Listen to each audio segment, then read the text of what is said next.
monitoring system voltage and frequency to ensure it's no more, no less.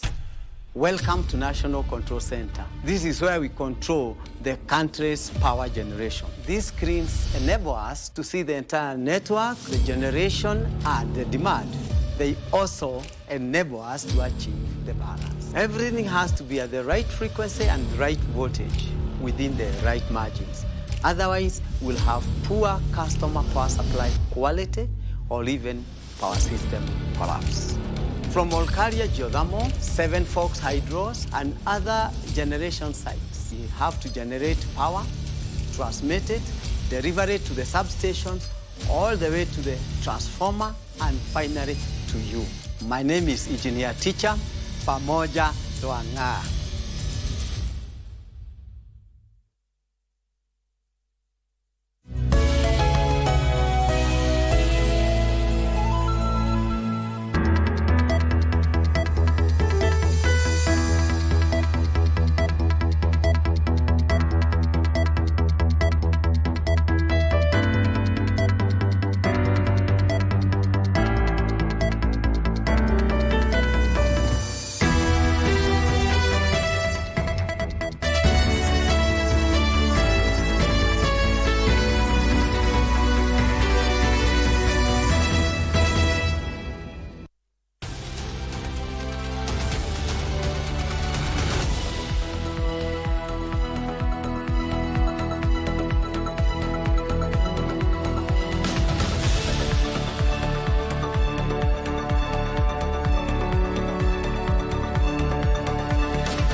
The clock strikes 9 p.m. East African time. Good evening and a warm welcome to Prime Edition on this 15th day of January 2025 for a comprehensive and the most detailed report of today's report here in the country and beyond. Here are our top stories tonight.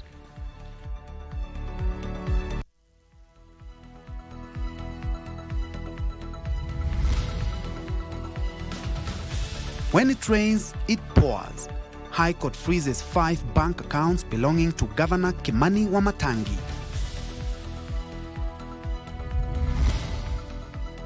President Ruto woos Ukambani, cautions the region against backing what he terms opposition without vision. Nyanza for Ruto. Energy CS Opiyo Wandayi urges Nyanza region to begin consolidating votes for President Ruto's re-election.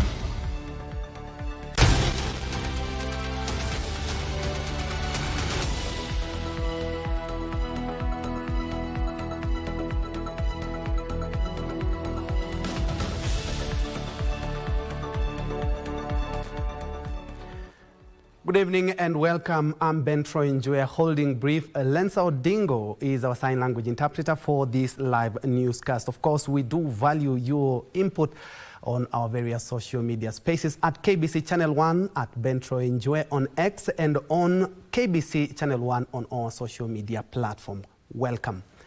We begin in Machakos, where President William Ruto on Thursday took the National Youth Opportunities Towards Advancement to Machakos County, where he wooed the Ukambani region, cautioning them against backing an opposition camp, which he accused of lacking an agenda for the country.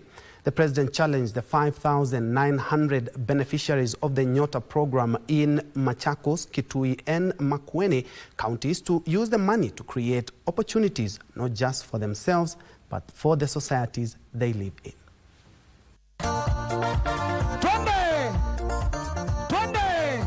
President William Ruto spent the better part of Thursday courting Ukambani youth to back the government and his development agenda. Ruto praised the Nyota program for bringing hope to Kenya's young generation. Today, this program benefits between 70 and 80 young people in every ward in the Republic of Kenya. Hata ukiwa mbali kiasi gani, we are going to reach out for you. We have young people here from every ward in the 3 counties of Machakos, Makueni, and Kitui. Ni kweli ama si kweli? The president said the Kenya Kwanza administration has demonstrated its commitment to lifting Kenyans out of poverty through the bottom-up economic transformation agenda. Our intervention is to give everybody a chance bila ya kubagua mtu kwa sababu hana elimu ya kutosha. We must give everybody a chance. That is what we mean by bottom-up. The president and leaders accompanying him used the platform to challenge the opposition to speak to the economic needs of the citizenry. Do not accept to be used by people who just see young people as people wa kupiga makelele, contractors wa kwenda kutupa mawe, watu wa kwenda kufanya mambo haya mengine. Mtu akitaka mtu ya kutupa mawe, contractor number 1 aweke mtoto yake. Kwa biashara ndogo kupata 50,000 grant is not a small matter. It is only a small matter to a rich person who does not know the pain that ordinary Kenyans go through at the grassroots. Kuna watu wachache ambao hawapendi nyinyi mfaidike, wanawaonea wivu.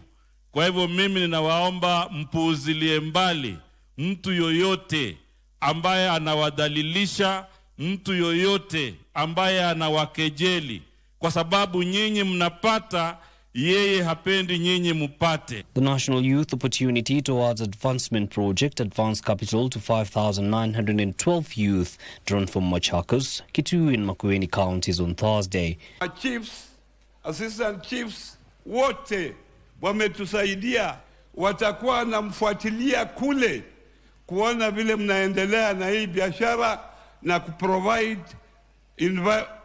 enabling environment ya nyinyi kufanya hii biashara ambayo mtaendelea. You're getting a hand up telling you tunakupatia ndoano ya kwenda kukamata samaki, sio samaki peke yake utamla leo amalizike. Miaka 26 ndani ya karne ya 21, kijana wa taifa la Kenya umetaka Your Excellency pia yeye awe mwanabiashara na awe mtu wa kwanza kusimama kuchunga biashara yake. The Nyota project is a 5-year initiative by the government of Kenya financed by the World Bank. It seeks to unlock the potential of Kenya's youth by addressing unemployment, expanding income generation opportunities, and fostering a culture of savings and entrepreneurship. Yusufar reporting for Prime Edition. The corridors of justice, where the High Court has issued orders to freeze 5 bank accounts belonging to Kiambu County Governor Kimani Wamatangi in an 813 million shillings corruption case. This follows a successful petition by the Ethics and Anti-Corruption Commission that argues that the monies obtained by 5 companies belonging to Wamatangi are proceeds of crime. The injunction orders remain in force until 4th of February 2026, when the matter will be heard in court for further directions, as Giverson Maina now reports. Kiambu Governor Kimani Wamatangi appears to be having a week to forget. Hours after the Kenya Railways flattened his businesses at the Nyayo National Stadium, the courts have denied him access to his money. The governor, who is fighting on all fronts, is facing an 813 million shillings charge, courtesy of the Ethics and Anti-Corruption Commission. The EACC has successfully petitioned the court to have 5 of Wamatangi's bank accounts frozen. The accounts, held at Family Bank, are registered in the names of King Construction Company Limited, King Group Company Limited, King Realtors Limited, Quick Fix Auto Garage Limited, and Loop Plus Oil and Energy Company Limited. EACC says the accounts are stashed with unexplained 813 million shillings and are believed to be proceeds of corruption. And granting the orders, Justice Benjamin Musyoki says the orders shall remain in force until 4th of February 2026, when the matter is scheduled to come up for further directions before Lady Justice Lucy Njuguna. Wamatangi believes his tribulations are political. Give us Minor, Prime Edition. Now, elsewhere, Lugari Member of Parliament Nabii Nabwera Daraja has filed a defamation suit against Kakamega Deputy Governor Ayub Savula, accusing the Deputy Governor of making a public statement insinuating that he may be living with HIV/AIDS. The MP says Savula's remarks are false and harmful. Lugari Member of Parliament Nabii Nabwera says his predecessor made the remarks during the burial of the late Munyoki Secondary School Principal Simon Isiayo Shange in Likuyani Sub-County on November 25th, 2025, remarks which later widely circulated. In a political rally, he made utterances to the fact that our client, Honorable Nabii Nabwera, is an HIV patient. Nabwera strongly denies living with HIV, saying Savula's remarks cause public ridicule, stigma and emotional distress, while also threatening public confidence in his leadership.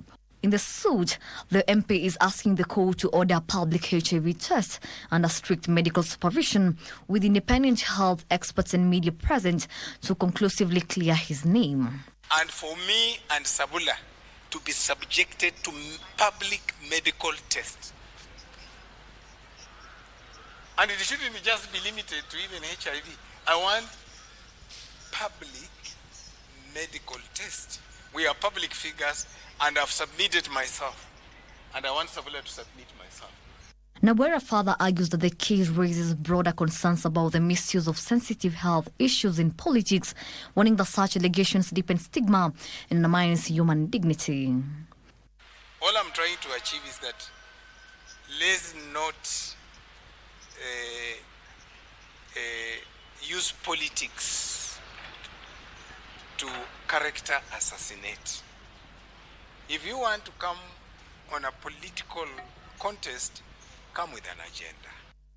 Deputy Governor Savula has not yet filed a response, and the High Court is yet to issue its directive on the matter, including timelines for pleadings and whether it will consider the remedies sought by the legislator. We have very firm instruction to pursue further the godfathers of Honorable Savula. Those ones who are hiding behind Savula. Remember, this is the third defamation suit Honorable Nabii has instituted. The first two were, now we have connected that it was Savula who had instructed those two to defame the Honorable Member of Parliament. We sued them. The matters are progressing. Letua Debra for Prime Edition. Some politics now, where National Treasury Cabinet Secretary John Mbadi says the government is committed to ensuring full implementation of the 10-point agenda contained in the Memorandum of Understanding between President William Ruto and former ODM leader, the late Raila Odinga, in March of last year. Speaking at his office when he met members of the committee on the implementation of the 10-point agenda, Mbadi assured the committee and the nation of the president's commitment to addressing issues contained in the report. Meanwhile, Energy Cabinet Secretary Opiyo Wandayi has urged Nyanza residents to begin strategizing on consolidating their votes ahead of President William Ruto's re-election bid in 2027. The former ODM chairperson met members of the Committee on Implementation of the 10-point agenda at his Treasury offices, where he gave assurance the government will honor its promise of implementing the recommendations of the NADCO report. In terms of finalizing the transfer of the valid functions, I think we have made tremendous progress in terms of unbundling the functions. I'll tell you, this government has done quite a lot. A lot of the things that appeared like the government, the national government, was unwilling to do, we have done. Elsewhere in Wago village in Karachonyo constituency, Energy Cabinet Secretary Opiyo Wandayi cautioned the Luo electorate against scattering their votes among different presidential candidates, urging them to rally behind the incumbent President William Ruto in 2027. Kura zetu kwa miaka mingi sana zimekuwa zikiingia kwa kikapu kimoja, si ndio?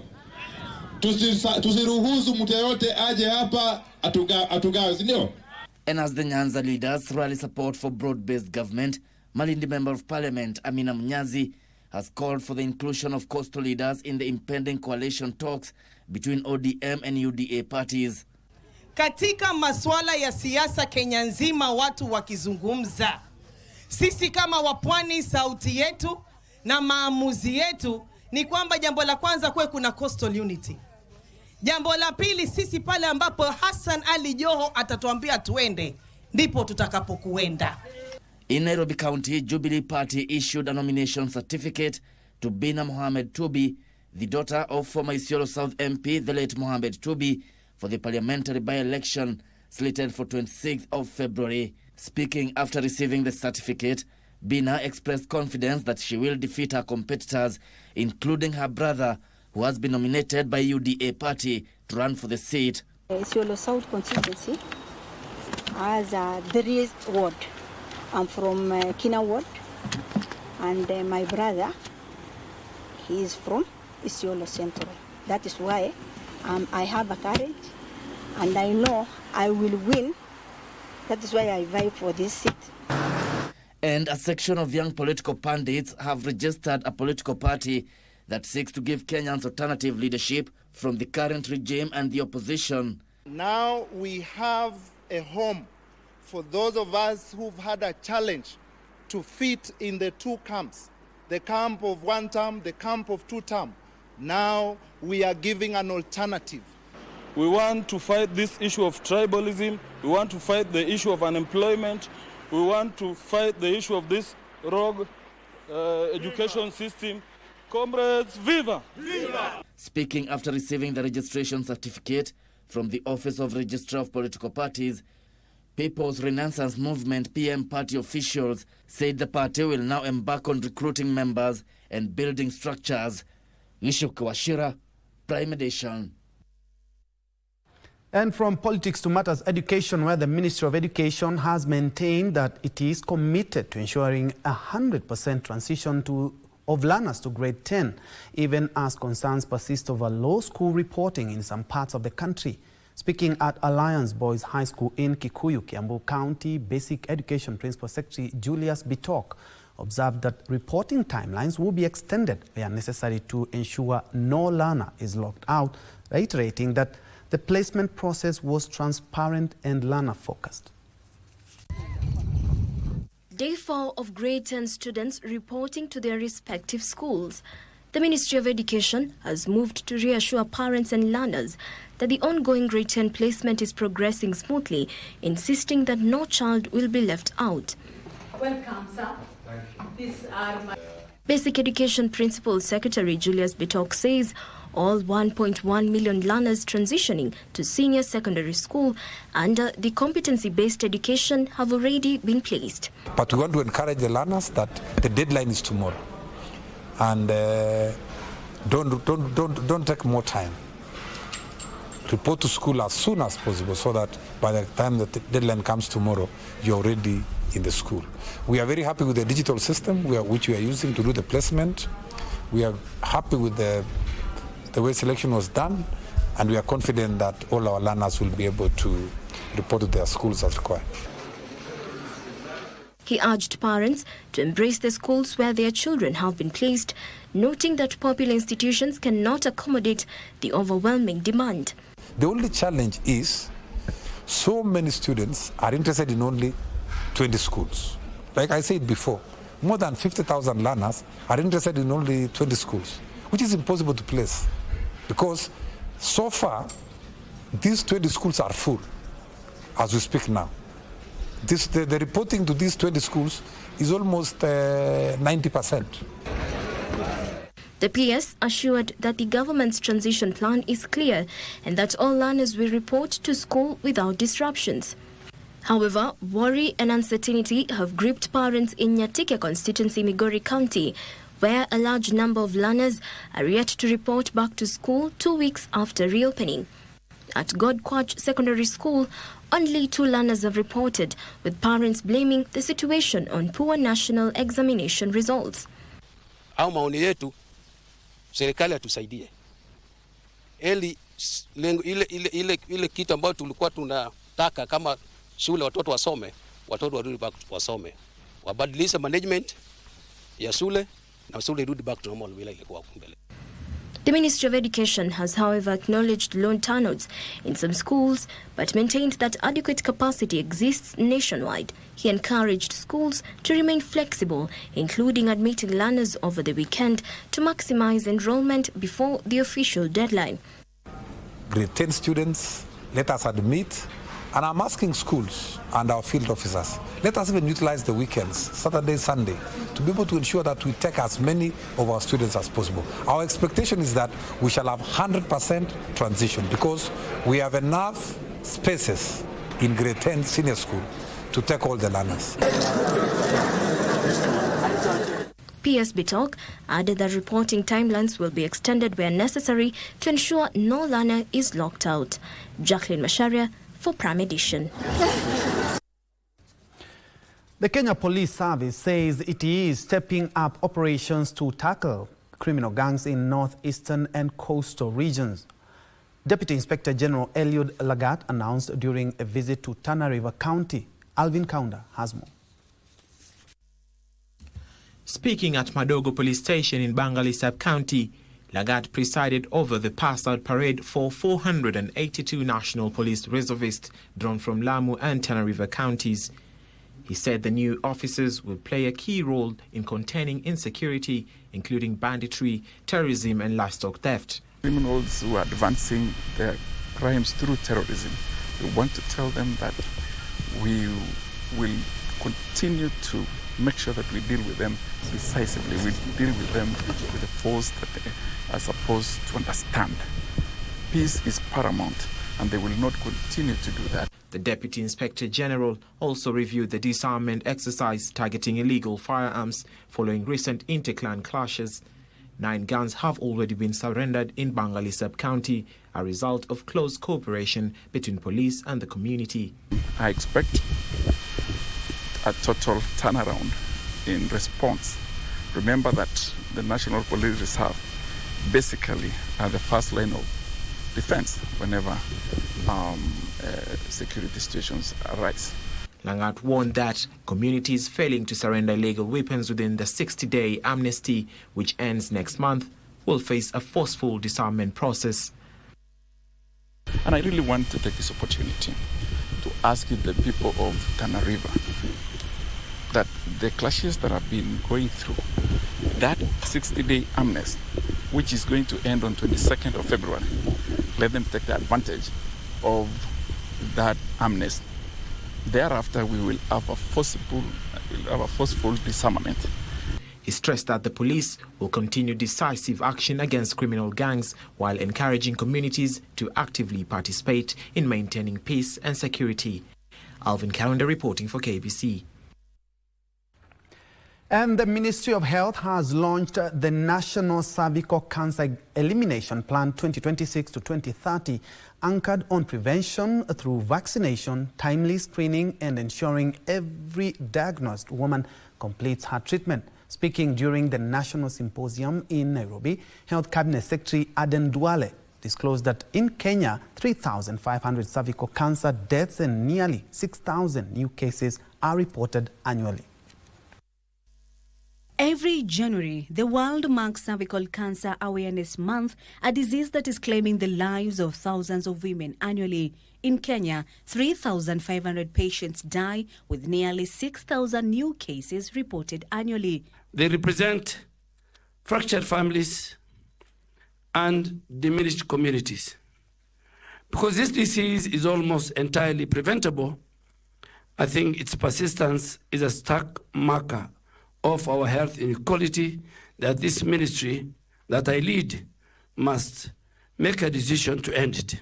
Presiding over the National Symposium on Thursday, Health Cabinet Secretary Aden Duale launched Kenya's National Cervical Cancer Elimination Action Plan 2026 to 2030, aimed at achieving the global target of 90-70-90. This translates to vaccinating 90% of girls against HPV, screening 70% of women, and ensuring 90% of those diagnosed receive timely treatment. Reduce missed opportunities and accelerate our progress. And I wish to state it clearly that the HPV vaccine is offered free of charge to all 10 to 14 years old girls at our public health facility. In his address, CS Duale highlighted Kenya's transition to a single-dose HPV vaccination schedule, expansion of HPV DNA testing, and introduction of self-sampling to increase screening uptake. We are going to create and make it mandatory in all our facilities, public, private, and faith-based, that there must be a charter displayed in all those facilities, that the citizens can see that the following items are free and nobody should go charge them. He emphasized the government's commitment to strengthen referral systems, expand cancer treatment infrastructure, build a skilled health workforce, and advance health financing reforms under the Social Health Authority, aimed at making cancer care accessible, affordable, and equitable. Kasichana Masha, Prime Edition. Very well, at about 22 minutes past the top of the hour, we are due for a fast break. But when we come back, I'll run you through a couple of more stories. Then we make sense of business, and later on, we look at the latest from the world of sports. Keep it Channel 1.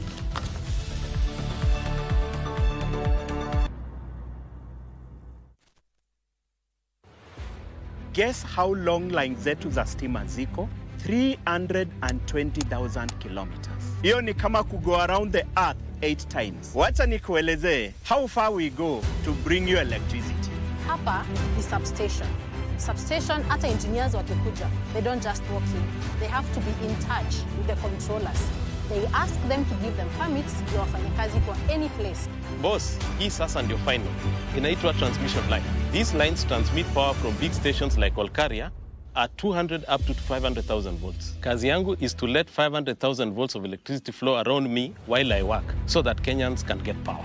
Hii kazi inahitaji bravery, strength, confidence, courage, hizo vitu zote. Kila saa nikiambia watu kazi mimi nafanya, wananiuliza why, na mimi nawauliza why not. Somebody has to do it.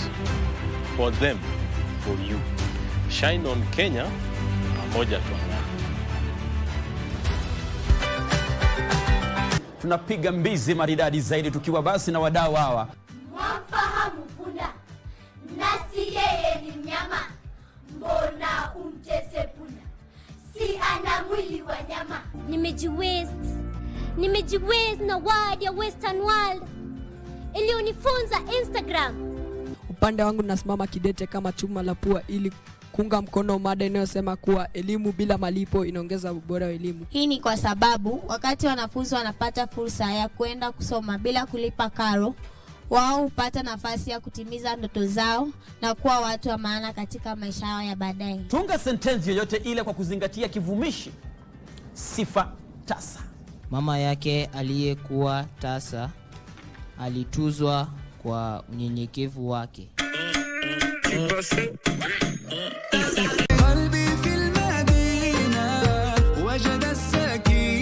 Hautaabudu yoyote wala kuelekeza ibada yoyote kwa mwingine asiyokuwa Allah subhanahu wa ta'ala, bali ibada zako zote utakuwa mwenye kumwelekezea Allah. Unapokuwa na matatizo yoyote utakuwa mwenye kumkimbilia Allah subhanahu wa ta'ala. Masharti haya ni kuwa na imani ya neno lile. Usiseme neno ambalo huna imani nalo. Mama mbele yenu kuwasomea somo la asma. Arnabon songora. Asadun sim anana. Sallim daiman abadan ala hali.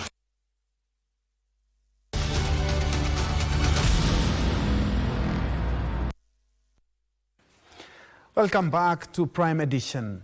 Moving on, the University of Nairobi, in partnership with the universities of Embu and Maseno, have launched an initiative dubbed Kenya Science Translation Hub, whose objective is to influence research findings to inform policies, especially in the area of food systems in the country.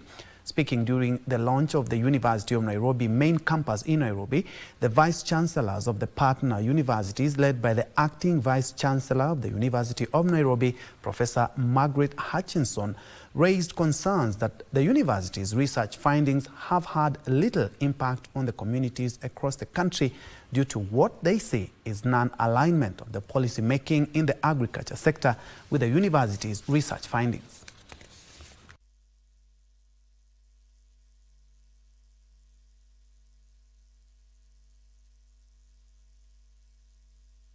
in terms of the government pronouncements, we feel that there's a disconnect between the research that we do here at the University of Nairobi, but also in other partner universities across the country, that our communities are not feeling the impact of our research.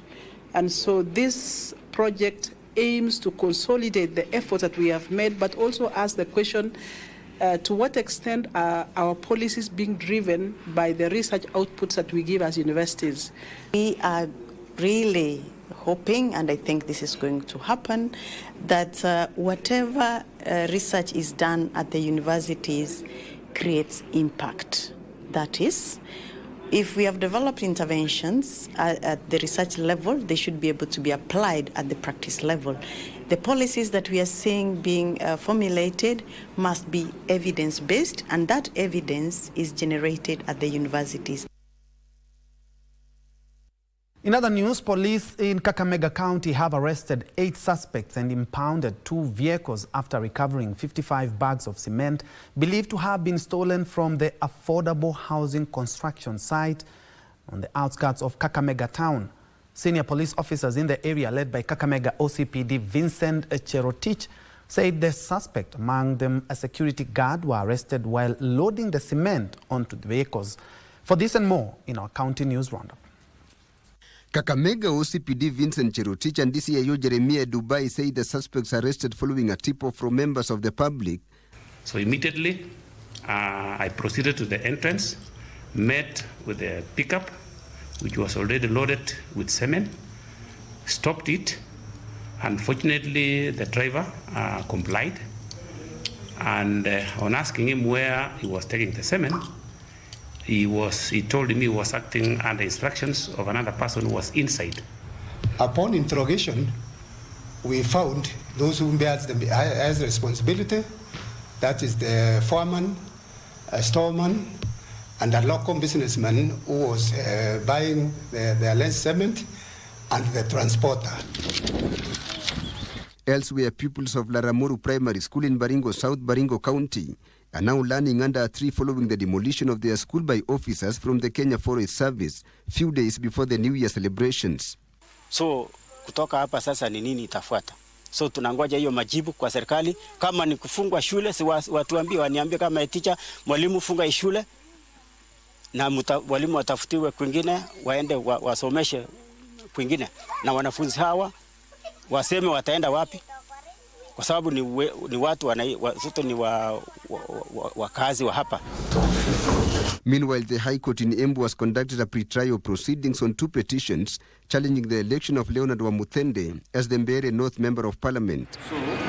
And the Kakamega High Court has postponed to March 19 the hearing of a petition challenging the election of Kenya Sugar Board directors following a petition filed under a certificate of urgency by Malava constituency Ken grower Boniface Masinde, who is seeking to halt the planned elections pending the inter-parties hearing of the case.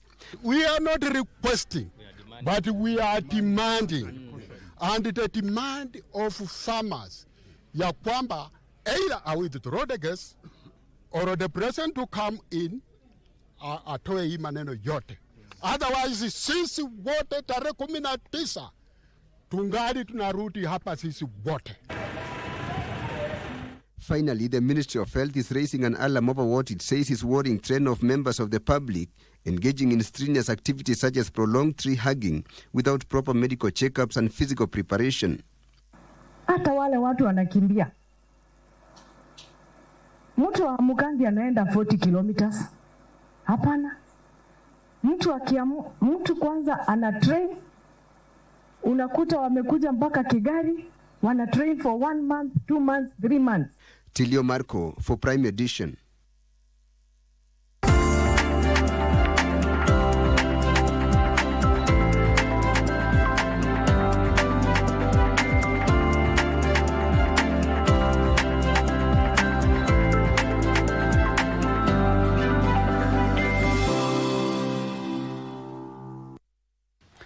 Time to make sense of shillings and cents in business. Kenya has sealed a preliminary trade agreement with China to allow 98.2% of Kenyan goods to enter the Chinese market on a duty-free basis. Trade Cabinet Secretary Njue says the deal follows bilateral engagements aimed at expanding Kenya's export basket and addressing long-standing trade imbalances. Kenya has been engaged in long-standing efforts to expand its export base with key markets. While China recently announced duty-free and quota-free market access for African exports, the arrangement largely favored least developed countries, excluding developing economies such as Kenya. To address this, the government initiated bilateral engagements with Beijing, seeking terms comparable to those enjoyed by Kenya's East African Community neighbors, among other African countries. These talks have now resulted in early harvest framework. The duty-free access is expected to significantly enhance the competitiveness of Kenyan products in the Chinese market, particularly agriculture exports, which are the backbone of the economy. In a statement, Trade Cabinet Secretary Njue says the agreement to support export diversification, boost foreign exchange earnings, and open new opportunities for Kenyan producers and manufacturers. Njue says the deal aligns with the government's broader strategy of leveraging trade partnerships to drive economic growth and position Kenya more competitively in global markets. Trevor Njue for Prime Edition. And Kenyan exporters to the United Arab Emirates, UAE, lose 7 billion shillings annually to fraud, poor documentation, and poor quality products. Kenya National Chamber of Commerce and Industry President Eric Ruto says a number of exporters are embroiled in legal tussles due to the fraud cases that has prompted the chamber to procure legal services to handle the disputes. Kenya exports to the United Arab Emirates are valued at 80 billion shillings annually, with horticulture and livestock products constituting a majority of the shipments.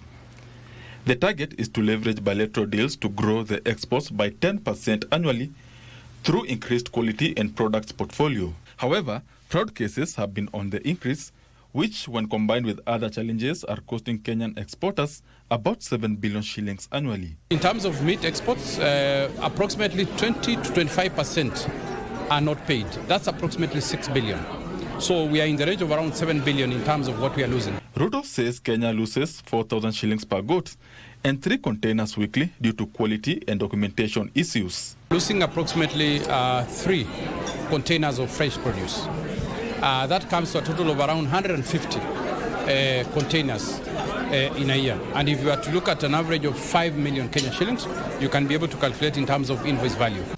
In addition, 30% of exporters experience delayed or non-payment due to fraud. Before you go to anybody, just Google the KRA portal, where you will find if this company is licensed with KRA as a compliance or as a clearing agent before you move to next steps.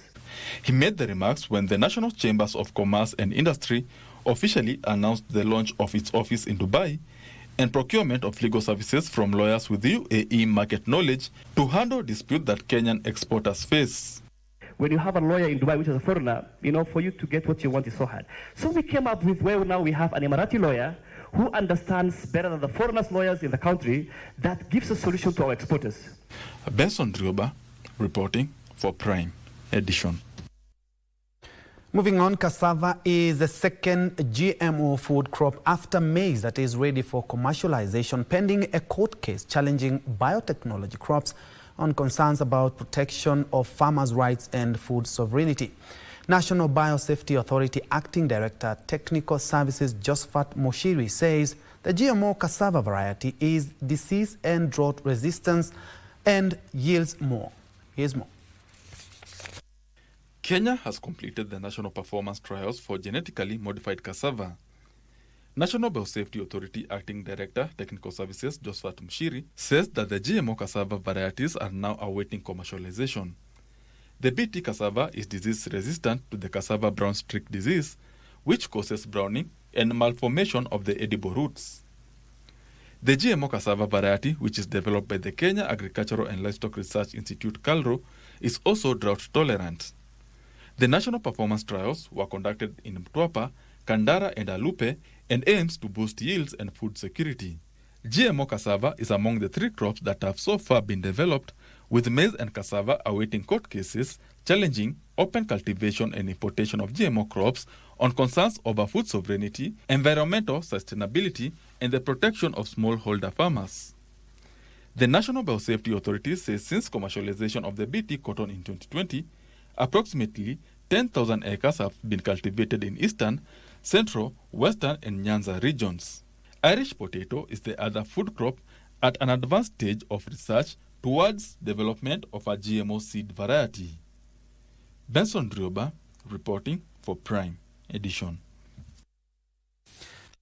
Kenyans are being encouraged to register their homes with the Tourism Regulatory Authority to homestay facilities to tap growing demand for accommodation and recreational facilities, especially in areas underserved by rated hotels. Here's Regina Manyara with these details.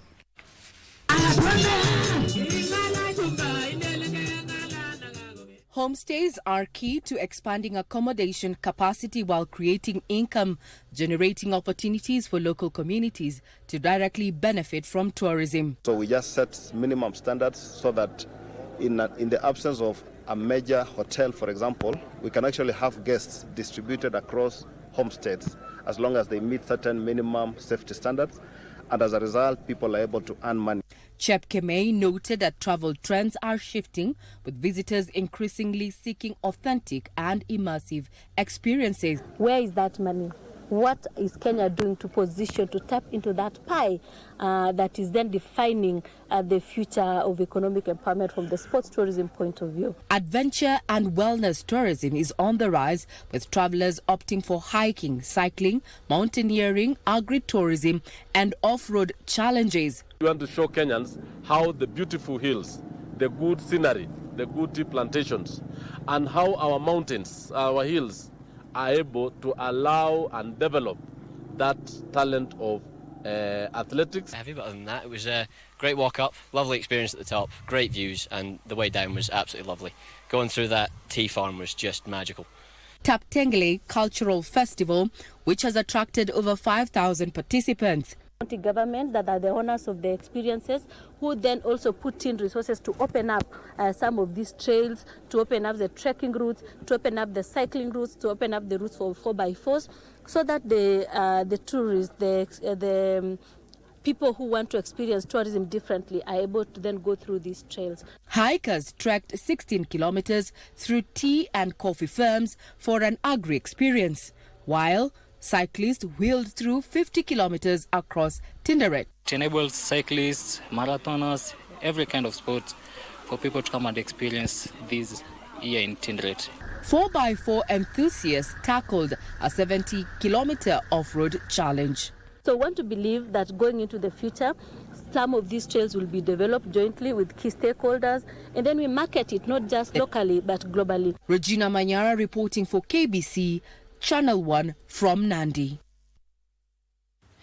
Now, getting to Lake Turkana is not just a trip, it's an adventure from Nairobi's busy streets to the remote shores of the Jade Sea. The journey reveals a side of Kenya few have ever seen. In this week's episode of Magical Scenes, our reporter Alvin Kaunda takes us deep into northern Kenya to Lake Turkana. Take a look.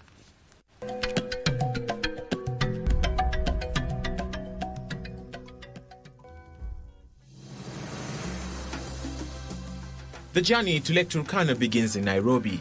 Leaving behind traffic, tall buildings and familiar highways, the road stretches north through central Kenya, past rolling hills and dry plains, before slowly turning rugged.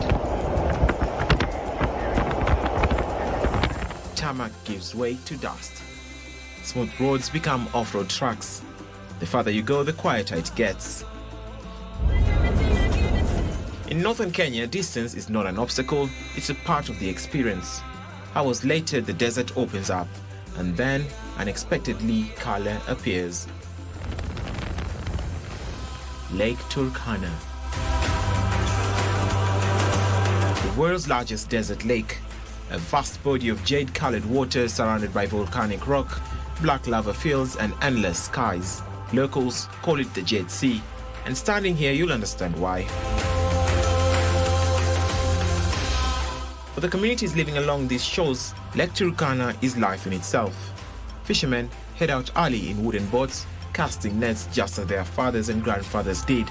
Fishing here is not just an occupation, it's a tradition, survival, and identity.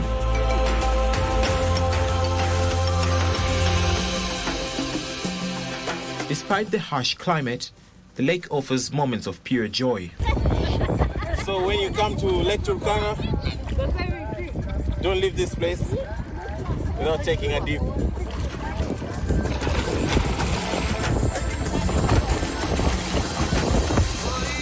And yes, you can swim in Lake Turkana.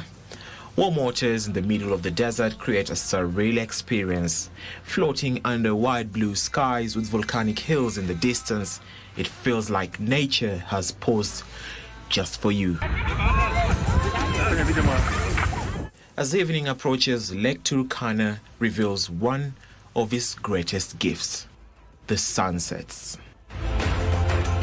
The sun slowly dips behind volcanic ridges, painting the sky in shades of gold, orange, and deep crimson. Reflections dance across the jade waters as silhouettes of boats glide quietly home. In that moment, the desert softens and time seems to stand still. Just a short walk away in Loyangalani town, visitors can step into the Desert Museum, a cultural and historic window into the region. The museum showcases ancient fossils, traditional tools, fishing practices, and the rich cultures that have thrived around Lake Turkana for centuries.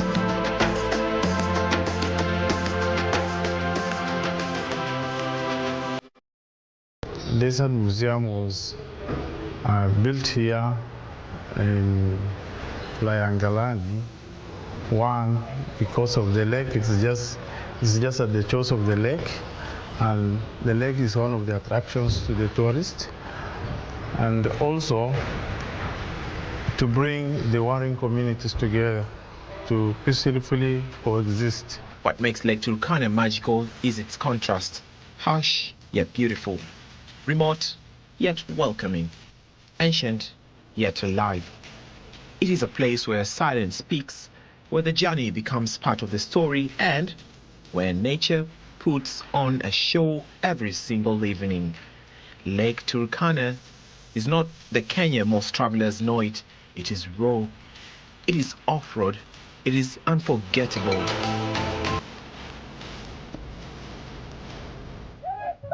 And as the sun finally disappears behind the Jet Sea, one thing becomes clear: this is not just a destination, it is magical. And once you've witnessed it, Lake Turkana becomes a magical scene that stays with you forever. For KBC, I'm Alvin Kaunda.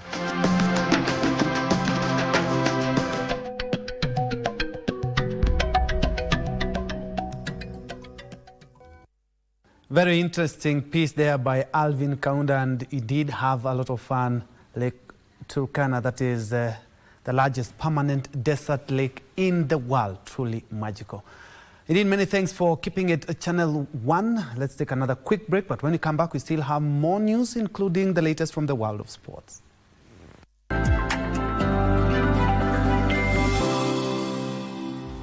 Guess how long line zetu za stima ziko? Bright moments. Moments that inspire, enlighten,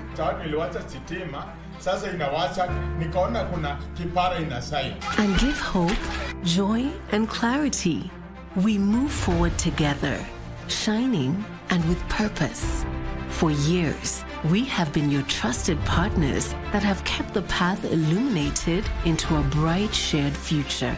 Empowering education, information, and entertainment, bringing light to homes, schools, shops, and hospitals in urban centers and villages. Our aim is to do everything possible to keep dreams alive through dedication and power. Kenya Power. Pamoja twang'aa. Wiki hii kwenye mkulima tunavuna French beans. Kisha tunaangazia upanzi ama kilimo cha mboga za asili. Kilimo sio mbaya. Kilimo iko na ina manufaa sababu ina pesa. Ukilima na ulime vile chakula inatakiwa kupandwa, weke mbolea, weke kila kitu. Kama wewe ni mwanzilishi, utaona faida na utaona utatoka bure. Ungana nasi Jumamosi hii saa 10:30 hapa KBC Channel 1 kwa mseto kamili wa kilimo.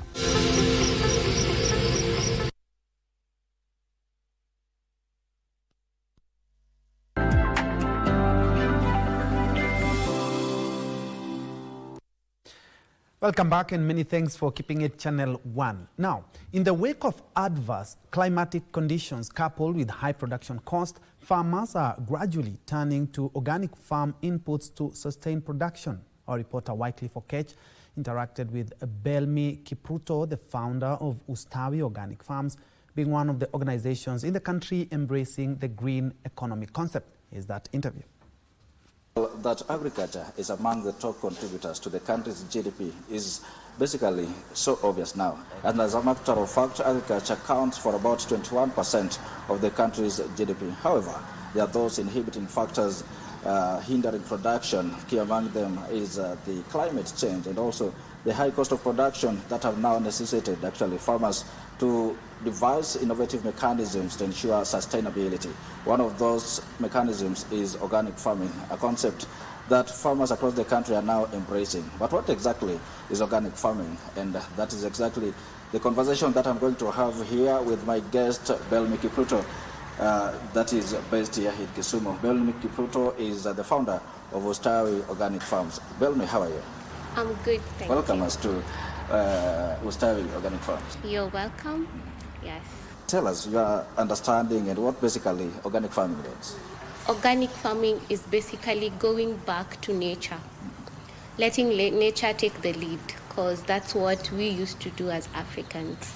So combining organic farming and climate change through climate action and being able to use whatever nature provides to supply inputs to farmers. And that's the prime concept upon which Ustawi Organic Farms is operating upon. Yes. What does Ustawi do? So Ustawi Organic Farms, we use insect technology. In this case, is the black soldier fly, which converts organic waste into feed for poultry, fish, and pig, and also fertilizer for farmers. Going back to nature. When you talk about going back to nature and implementing the black soldier fly technology, in layman's language, what is this? So in layman's language is using the insect larvae to convert what people see as waste and make it something valuable, which is now the fertilizer and the feed for our farmers, cutting cost for farmers and also improving our soil health. How does this happen when you talk about the waste? What waste are we talking about? So we are talking about your normal kitchen waste. So your ugali, your sukuma wiki, the tomatoes from farmers in the markets that goes to waste. So instead of dumping it and causing methane emissions, we uptake the waste and then we introduce it to the black soldier fly larvae, and that's how the transformation happens. Is it just from the households or the other sources of this waste? So we also take it from the county markets. The county government of Kisumu is very supportive in that, and we have established MRFs, so we engage the women there and the youth who collect the waste, segregate the waste, and then we uptake the waste. When you talk of MRF, what is that? It's a material recovery facility, which is mandated by law according to the Waste Management Act of 2022, which requires counties to have material recovery facilities across all sub-counties so that they can be able to segregate waste and minimize whatever is going to the landfill. And once that waste comes here, what sort of interaction does it have with the black soldier fly? And it's such that at the end of the day, that you'll be able to generate organic fertilizer, organic animal feeds. What's the sort of interaction? Just take us through this. So first we have the insectary. That is where the fly lays the eggs. We take the eggs, we hatch them using a wheat bran substrate. After that, 5 days, we call them the 5-day-old, which is baby larvae. And then we put it in the bioponds. We spread the fermented waste that we have received from the markets and the kitchens and then that's where the process of decomposing begins. So the conversions happens for 10 days. The larvae grows fat, which is a matured larvae. So we harvest by separation. So whatever goes down is the fertilizer, whatever remains is the larvae, and that is now what becomes feed for animals. When you do this, when you receive waste and also take it through the process of interacting with the black soldier fly, what is in your head? What do you want to achieve? What are the products? So black soldier fly has 3 main products, which is the protein, the feed for the animals, and then we have the fertilizer for our horticulture farmers, and then we have oil that is used by cosmetics and pharmaceutical companies because it has healing properties. And also fish farmers depend on you for the feeds? Yes. Is it as technical as I understand it? It's not as technical. It's basically whatever you view as waste is not waste. So how much can we recover from waste before we say it is now waste, we can no longer use it? So it is basically reusing, recycling, or reducing waste. That is circular economy. Yes. Is there any other material that you introduce into that interaction between the waste and the black soldier fly? Is there any? It's basically organic waste. So anything that decomposes, anything that we eat, anything that animals eat, that is organic waste. So whatever remains in your kitchens, in your markets, that's what we take, and now we turn it into something valuable. Is this process standard, or it varies as by the understanding of the farmer, or is it just standard across? It's a standard operation. You cannot skip it because it's nature. So we try to mimic the cycle of the fly as much as possible, even if it is an internal condition. So we try and mimic nature as much as possible in our production. So you cannot miss a step. Do you just require a specific waste to eat, or just the ordinary waste, or just randomly from the household? So it's specific waste in this sense, organic waste. So your sukuma wiki, your ugali, your nyanya, basically what we eat. After that is when we can collect it. So we're encouraging people to separate their waste at households because now it makes it easier for uptakers like us to get purely organic, because that's currently a challenge because Kenyans do not know, or they are not sensitized on the importance of segregating your waste. So you have the plastics, you have the metal, the boxes, which is the dry waste, and then you have the wet waste, which is the organic waste. You've told us where we can get the waste materials, but where can we get the black soldier fly? For a beginner, you come to people like us who are already, there are people practicing the insect farming across the country. It's emerging. So you just look at your area, see who is locally available. You get the eggs or the 5-day-old larvae from them. So after that is when you start the whole process. So it will go from egg, larvae, pupa to fly. So with time, you'll be able to sustain your farm because you'll now be having flies that give you the eggs, and then you continue the whole cycle of the insect. How long does it take until now you get the products that you desire? Between 10 to 14 days, you will have done your first harvest. Then you continue the cycle. So in 2 months, you can have 2 to 3 harvests, depending on your feed formulas. All right. Yeah. Feed formula. You've introduced yet another aspect to it. Feed formula. Tell us more about it. So we are feeding the larvae. So we are using waste, but it's not one type of waste. We collect chicken droppings from farmers, and we also collect market waste from markets in Kisumu, and we also collect kitchen waste, which is now from households and hotels. So, and then you need now to add more carbohydrates. So you can add your wheat bran, ferment it, the waste. After that is when you put in your biopoints or in your crates and feed the BSF. Yeah. Tell us the advantage of using organic fertilizer or the organic farming over the synthetic farming. Yeah, there's this joke that goes on in the green economy that we no longer see worms in our soils. So meaning our soils are dying. So even insects are running away from our soils. So where we encourage organic farming is first to heal our soils, because Our production as a country is going down and down every day because of climate change, of course, and we are not taking care of our soils because we are killing it with the synthetic fertilizers. There's also cases of people using pesticides and contracting cancer long term, which is something we are trying to cut. So going back to nature means we heal the soils, which means we produce healthy food and we heal our bodies. So that's basically going back to organic farming. So it's the fish farmers and also the farmers engaged in horticulture. Yes. They draw this product from you. Yes. Yeah, those are our main customers. So people in aquaculture, people in poultry, and people in horticulture. Tell us more about organic farming. Apart from eroding soil fertility, being hazardous in the long term, what other aspects does it bring? So One Health. So One Health means health for the soils, health for the animals, and health for the humans. Because we are all interconnected. Whatever comes from the soils, it's what we take and what our animals take. So anything that affects the soil, long term it will affect our bodies and the bodies of the animals that we also take. So encouraging organic farming, as I mentioned earlier, is healing. It's a like wholesome healing. We heal our soils, we heal ourselves, and we have healthier animals. So that's why I'm really passionate, and I would like people to adopt the usage of organic inputs in their farms.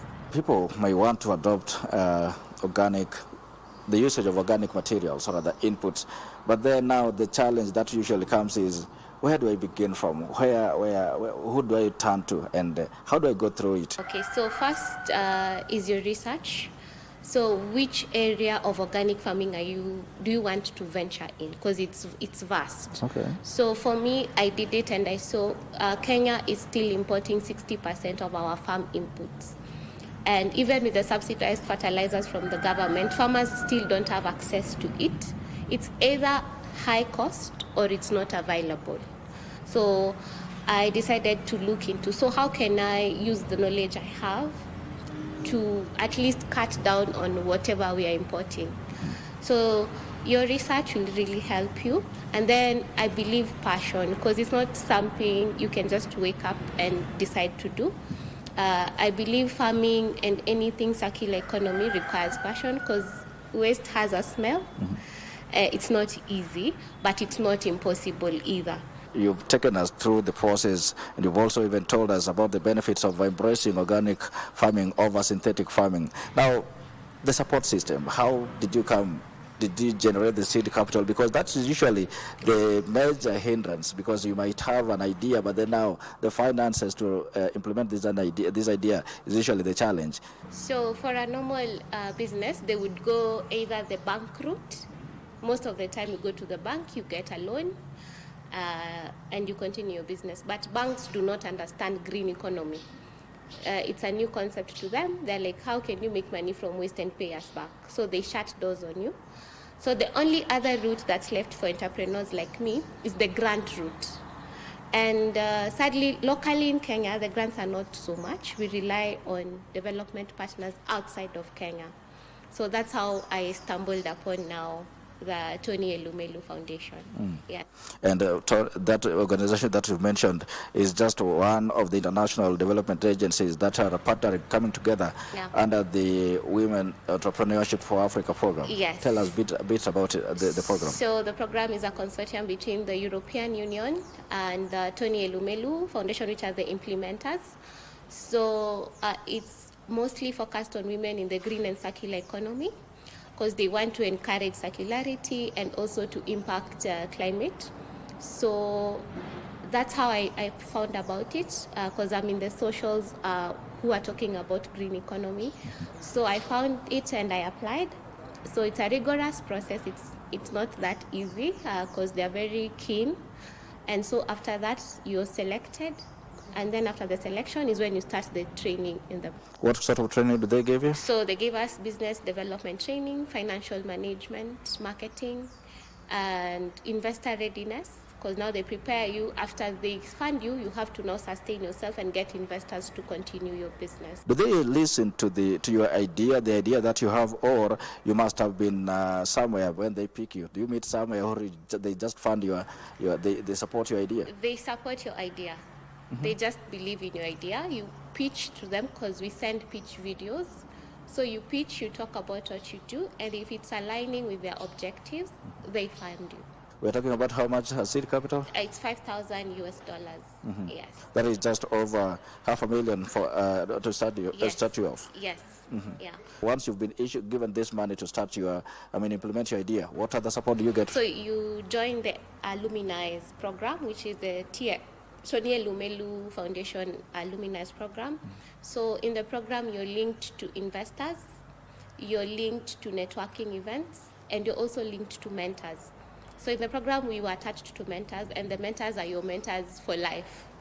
Yeah, so they guide you through, and even after the program, they're still involved in your business. Yeah. These mentors, is it you to identify them, or is it the program? The program.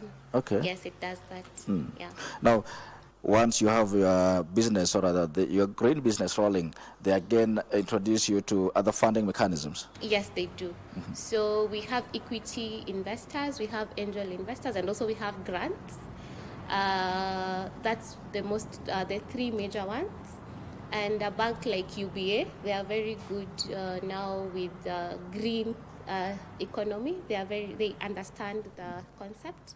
So I would also encourage other commercial banks to check and look into the green economy because it's emerging and it's very sustainable. That program has been so impactful to Ustawi organic farms. Yes. Tell us in what ways? So first, the funding. I moved from trees, which you've seen, and now I'm doing bioponds. So and now I can be able to meet the supply that I was not meeting. So that's the major thing that it has done for me. It has really grown my business, and I've moved from 3 employees to now 14 employees. Yeah. Within 2 years? Yes. All right. That is wonderful. What next for Ustawi? So bigger, better. For me, I'm benchmarking with the best, which is Netherlands, in terms of insect farming. And I believe Africa is the next frontier. Why? We have better climate. We have a young generation that's in the workforce and they don't have jobs. And basically the access to labor, access to good climates. So if Netherlands are doing it with all the challenges they have, so what about Kenya? Yes. Yeah, we can commercialize this industry. Okay. Yeah. Maybe you, in your own words, you may want to speak to our viewers, or especially the young people, how they need to, in terms of embracing this concept, and how can the government, both the national and county government, can come through to the youth? So first, I always say, when government adopts something, the citizens will follow through. So we are now having the affordable housing. It has been popularized by the government. People are getting into it now. So if the government can encourage green economy and popularize it to the citizens, and government has the subsidies program where they import fertilizer and give it to farmers at a subsidized rate. They can also look into us, people who are producing organic fertilizer, buy it from us. Because that way you're giving us revenue, giving us more room to employ more youths. And the waste industry we are producing 70% of organic waste per day as Kenya. So it's a big industry that the government can tap into and uptake the youth that are crying for employment. Yes. Wow, that's wonderful. And also, speak a message to the youth in terms of even other farmers who are still buying the synthetic fertilizers, yet there is an organic way to go about it. Yeah, so for the youth, they always say we are the next frontier, which is true. We are more innovative, we are faster, we are better, and with the technologies that we have, it makes it very easy to access information and also share information. So I would encourage youth to think more as solution providers more than the problem side of things. So in your community, there's a problem. So how can you solve the problem? And then getting the solution to that problem will give you a business concept. So you create your model and then offer solutions. And people pay for solutions. So that's how you create business. Yes. Yeah. How do you meet the demand? So currently, I would say, unfortunately, we are not meeting demand. Demand is there. But since we are still manually operating our processes, it takes time to cut on the demand. So basically having more investment coming into such a business where you automate, as I said, Malaysia and Netherlands are doing it very well. So automating the whole process cuts down on the time that you're taking to produce. And now you can be able to do it in large scale and supply more farmers. Yes. You see, many times when we have new concepts like this, what we get to be told is the beneficial side of it. But then we are not so keen on the challenges. Yes. What challenges, come with this practice? Accessing purely organic waste. Kenya, we're still mixing our waste. It's very hard to get pure organic waste. So I thought waste is everywhere. When I started, right now I cannot have waste. You've seen I'm still struggling with waste. So that's a very major challenge. Another challenge, of course, is access to capital. And now accessing markets, because even we don't have standardizations that favor anything that comes from green or waste. Yes, so that's another challenge. Oh, yes. Yeah. And locally, the national government and also the county government should be able to sensitize Kenyans on this aspect, right? Yes, because it's in law, but it's not being implemented as it should. And we can talk in boardrooms, but at the end of the day, it's the citizens who will make the change. So sensitizing from the household level going up, I believe we can be able to implement the Waste Management Act properly. Okay. Yes. And I would want to encourage young people, as I said, we should be more of solution-oriented than problem-oriented. So focus on the solution, look into the problems and offer it, and people will pay you for it. People will always pay you for the problems that you solve. And in this case, we are talking about organic farming, and as Bell May Kiprut, I hope I got that name right again. Yes. Yeah, she says organic farming actually is the way to go now, given the prohibiting or the inhibiting factors that now are affecting agriculture so massively in terms of the high cost of production and also the climatic changes that are now affecting farming in so massive ways. Now it's upon you, the farmer, and also the budding farmers to embrace organic farming. Well, that is where we put a cap on this conversation. From Kisumu County, with me weekly for KH, let me hand you back to the broadcasting house for the continuation of the Prime Edition news coverage. That has been my colleague Wycliffe for Ketch there on organic farming, both for animal feed and also for organic fertilizer. Quite an interesting piece, and especially organic farming for soil restoration. Our soils have been bleached, especially by the fertilizers and also by the chemicals that we use. Very interesting piece. You can find this piece on our YouTube channel in the next couple of minutes. So for more of this, kindly check out our KBC YouTube channel. Let's take another quick break. Still have more news, including the latest from the world of sports.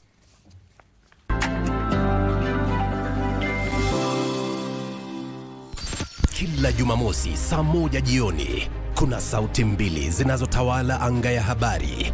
Dada wawili pacha, magwiji wa ulingo wa habari. Karibu sana katika dira ya magwiji. Magwiji kwa upekee wa sauti, mtindo na maarifa. Katika enzi ya sasa iliyosheheni mabadiliko, tuko ange kukuletea taarifa, fafanuzi kutoka kila pembe ya dunia. Jamila na Wanjiru wanakupeleka kwenye safari ya taarifa, uchambuzi na uhodari wa matukio yanayotikisa dunia. Tunajizatiti kukupa taarifa sahihi na kwa wakati. Habari kwa jicho la kitaalamu. Tuna hamu na hamamu katika kuuliza maswali.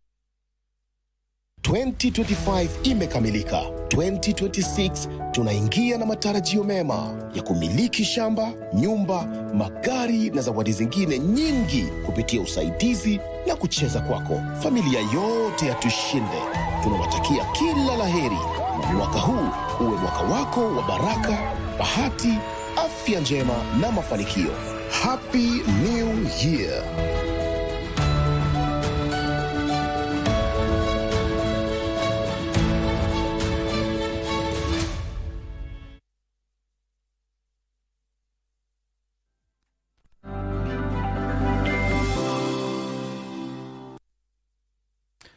Welcome back to Prime Edition. Now, Tanzania and Uganda are among 75 countries that the United States State Department announced it is pausing immigrant visa processing. The U.S. State Department says the administration wants to bring to an end the abuse of the system by those who would extract wealth from the American people by using welfare and public benefits. Here are the details of this and other stories making headlines from other parts of the world. President Donald Trump has sought to limit both illegal and legal crossing into the U.S. since returning to office, and his administration has already halted immigration visa processing for people from Brazil, Iran, Russia, and Somalia. The U.S. State Department says the order takes effect on 21st January 2026 and will remain active until the U.S. can ensure that new immigrants will not extract wealth from the American people. The pause impacts 75 countries, including Tanzania, Uganda, Nigeria, Egypt, Haiti, Iran, Eritrea, Russia, Afghanistan, Brazil, Iran, Iraq, Thailand, and Yemen. The move came after the White House announced on Tuesday that it is ending temporary protected status for Somali immigrants amid fraud allegations in Minnesota. Meanwhile, Nigeria's fuel market is undergoing a rare shakeup as competition pushes prices lower, bringing relief to local consumers while raising concerns over business durability. In the capital city of Abuja, the state oil firm, Nigerian National Petroleum Company, has been selling petrol at about $0.57 per litre, down from about $0.66 per litre earlier in 2026. Other stations, supplied by private giant Dangote, are offering even lower prices, selling at $0.53 per litre. For millions of Nigerians, the drop has been easing pressure on transport, food, and daily living costs. The price cut means higher profits for small business operators who have for long relied on petrol-powered generators due to power shortages. Finally, international phone services have been restored in Iran following days of unrest in the country. Internet users are able to connect to government-approved domestic websites and apps, and people making and receiving calls normally by using domestic Iranian phone cards. Protests have erupted in many Iranian cities since December 28. They initially began with Tehran bazaar merchants demonstrating against the sharp devaluation of the national currency rial and soaring inflation before spreading to other cities.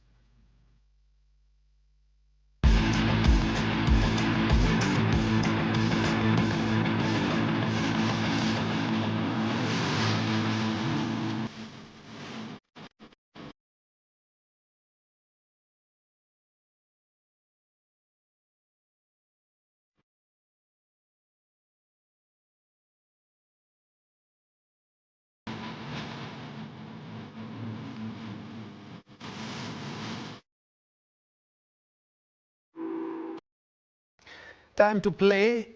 Kenya's Harambee Starlets have been pulled in a tough Group A in the 2026 Women Africa Cup of Nations to be held in Morocco. Starlets will play host Morocco, Algeria, and Senegal in the opening stage of the tournament, set to be held from the 17th of March to 3rd of April this year. After beating the Gambia in the final qualifying round of matches and securing a ticket to the Women Africa Cup of Nations, Harambee Starlets have a mountainous task at hand in the group stage of the tournament to kick off in 2 months' time. Starlets have been pulled against hosts Morocco, whom they will face on the 17th of March, before playing Senegal on the 20th and Algeria on the 23rd in the group stage of the 16-team tournament. Following the draw conducted today in Rabat, which featured 16 women teams for the first time, defending champion Super Falcons of Nigeria have been pulled in Group C with Zambia, Egypt and Malawi, while Group B sees South Africa play against Ivory Coast, Burkina Faso and Tanzania. Ghana, Cameroon, Mali and Cape Verde face each other in Group D. Meanwhile, a goal in each half earned Nairobi United a 2-0 win over KCB in the only FKF Premier League match played today.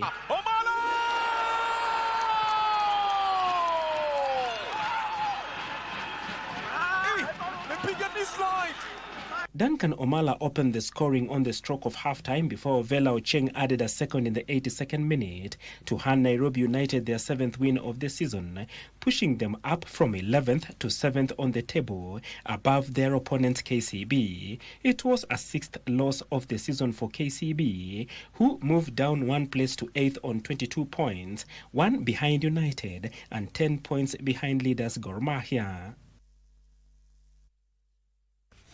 The Talanta City Stadium in Nairobi is one of 8 high-profile stadiums expected to be opened this year around the world. The 8 stadiums are expected to be complete in Kenya, USA, and Turkey, among other nations. The Talanta City Stadium is expected to be complete this year, as it will be one of the venues for the 2027 Africa Cup of Nations, to be co-hosted by Kenya, Uganda, and Tanzania, and will host the tournament's final. Other stadiums to be completed this year include the Highmark Stadium for NFL team Buffalo Bills, Miami Freedom Park, home of Major League Soccer team Inter Miami, and Kara Stadium for the Turkey national football team, and Turkana Stadium for rugby in New Zealand, the Aramco Stadium in Saudi that is expected to be one of the venues for the 2034 FIFA World Cup, and the Milano Sant'Egidio Ice Hockey Arena in Italy.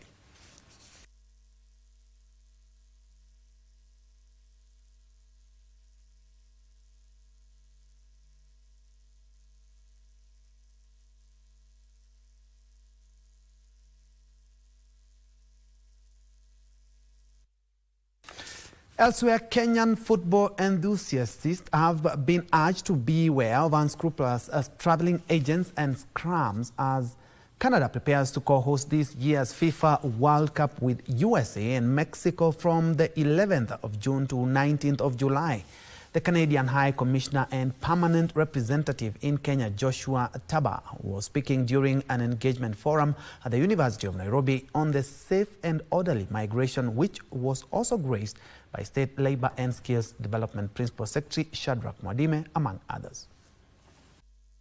Canada is making extensive preparations to co-host the 2026 FIFA World Cup with the USA and Mexico, a historic event that will see matches played across North America from 11th June to 19th July this year. It will be the first time the Senior Men's World Cup is held on Canadian soil. Officials say the country is working closely with FIFA co-hosts, the United States, Mexico, provincial governments, host cities, and community partners to deliver a safe, seamless, and world-class tournament experience. And we are delighted that the cities of Toronto and the city of Vancouver will be hosting World Cup matches this summer. And yes, Canada is ready to welcome the world to this event. Now, tickets are hard to get, but for those who are lucky enough to get tickets, remember you also need a visa. At the same time, football enthusiasts across the world have been urged to beware of unscrupulous traveling agents promising direct entry into Canada, saying all visitors and working teams will be required to apply for visas irrespective of ticketing, and that will apply for each country. Let me be very clear. Kenyans should be careful of frauds, scams, unscrupulous agents who only want to take your money and take advantage of you.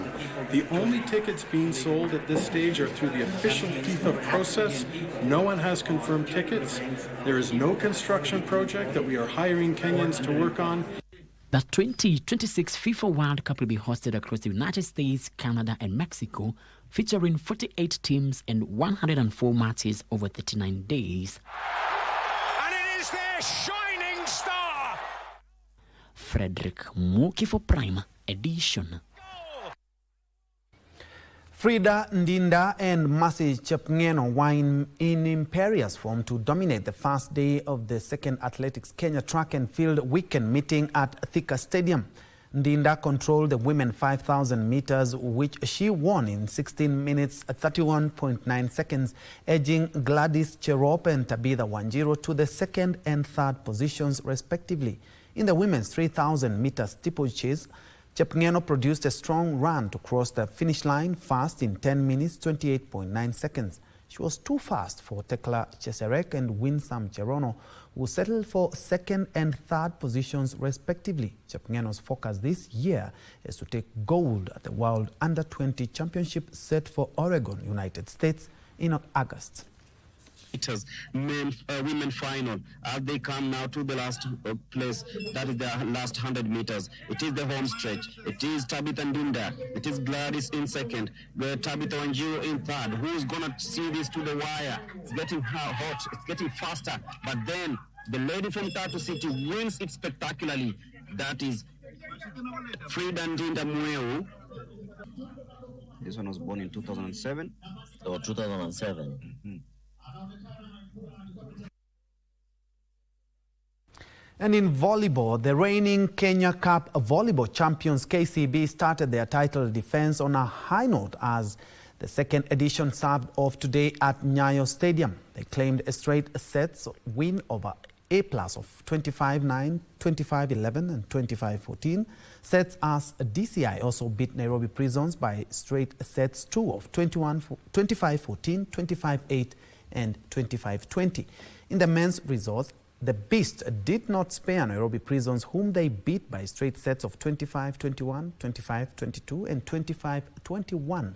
Chema also had a winning start against the Edwards, whom they overcame 25-14, 25-20 and 25-21. The KDF match against Trail Blazers was halted due to fading light. Attack. Service from Syria. Nairobi Prison still on their first score, and the rally continues, and that's a score, the second score to the Nairobi Prisons.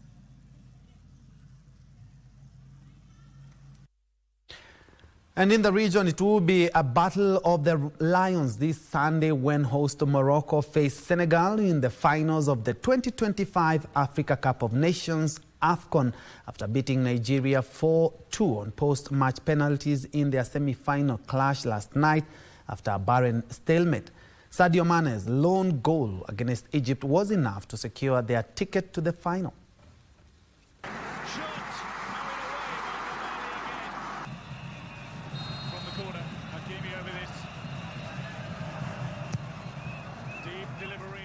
Goalkeeper Yassine Bono emerged the hero as host Morocco, who are fighting for their second title, booked their place in the final of the Africa Cup of Nations AFCON for the first time in 21 years, edging Nigeria 4-2 on penalties after a goalless semi-final in Rabat.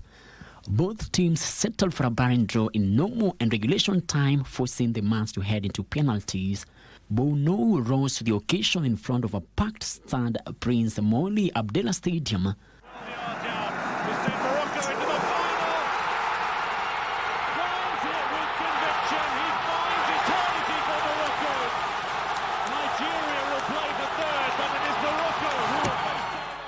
Meanwhile, Sadio Mane's lone goal secured Senegal the ticket to the final after netting just over 10 minutes from the end of the semi-final clash against Egypt.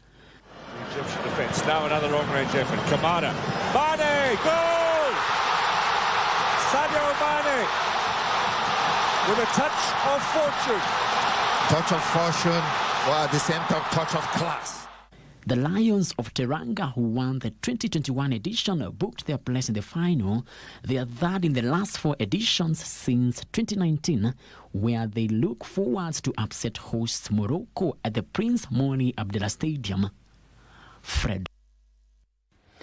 And across the African continent, Arsenal edged Chelsea 3-2 in the first leg semi-final of the Carabao Cup at Stamford Bridge to carry an advantage ahead of the return leg, which they will host on the 3rd of next month. Ben White put them ahead after 7 minutes before Gyökeres made it 2-0 in the 49th minute.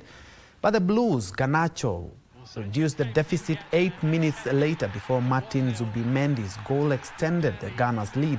Garnacho was on target again in the 83rd minute, but it was too late as Arsenal went back home with all the important points. Then has to get back into position quickly. Got to be careful with his challenge as well on a booking. Saka just brushed him aside. White on the overlap. Oh, Sanchez has lost it and Gyökeres will tap it in for 2-0. Horrible moment for the Chelsea defence. They scored at the start of the first half. Oh, Enzo Fernandez will be able to get to this. And steaming in on Saliba, it's broken for Joao Pedro. Here's Neto Garnacho, desperate to get involved far side. He's sent over that way. It'll come to Alejandro Garnacho. Chelsea back in it. Instant impact from the Argentine. Looking for Gyökeres, bit of space from here. Laid it off. Zubimendi, 3-1. So much time he had to put that into the back of Sanchez net. Over it comes. One is loose. There's Garnacho. He's done it again. And Chelsea are back within a goal again. And just like in the quarter-final, it's Garnacho at the double. It's Chelsea 2, Arsenal 3. And what's going to happen next?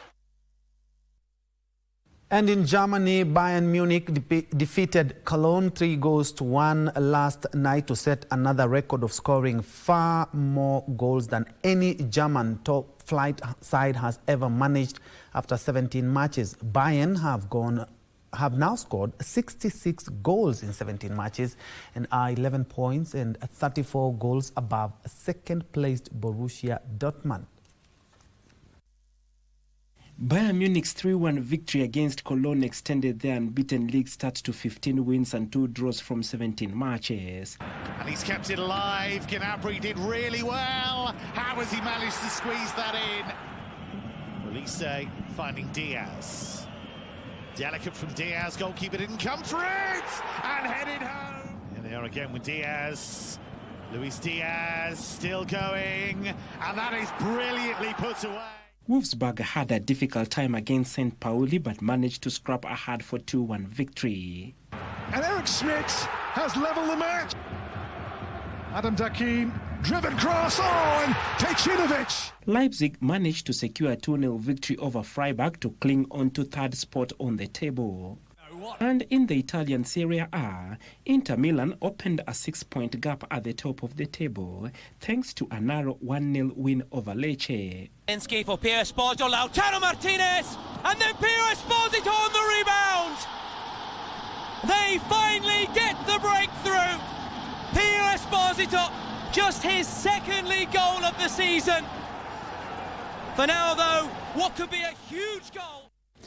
Very well, that's where we put the cap on KBC Prime Edition this Thursday evening. Many thanks indeed for joining us, but they say that when the headlines fade, the impact remains. We will keep you updated and especially 24/7 on our social media spaces, so do check them out. Many thanks indeed for joining us on behalf of everyone who's made this broadcast a success, including my director for the day, Timothy Kiplagat. Many thanks indeed for joining us, and don't forget to check out our YouTube channel and other social media spaces for this and much, much more. To have yourself a good night.